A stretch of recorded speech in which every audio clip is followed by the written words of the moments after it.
Hey guys, so today I'm going to show you how I applied this concrete peel and stick wallpaper. I'm going to share my tips about the best way to get it on the wall smooth and without any bubbles. And we can also talk about how it's lasted, because it's been about 8 months. So just my overall feedback. Let's get started.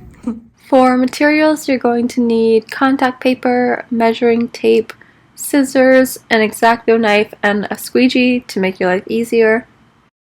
And cut the appropriate size contact paper to apply. On the back, you'll notice there are lines, so this way you guys can make sure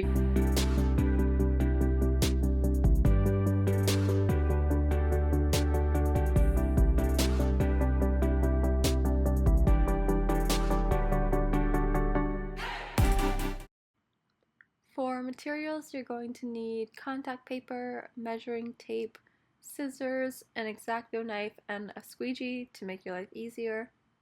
And then you're going to measure the backsplash space and cut the appropriate size contact paper to apply. On the back, you'll notice there are lines, so this way you guys can make sure you cut a straight line and it goes on evenly.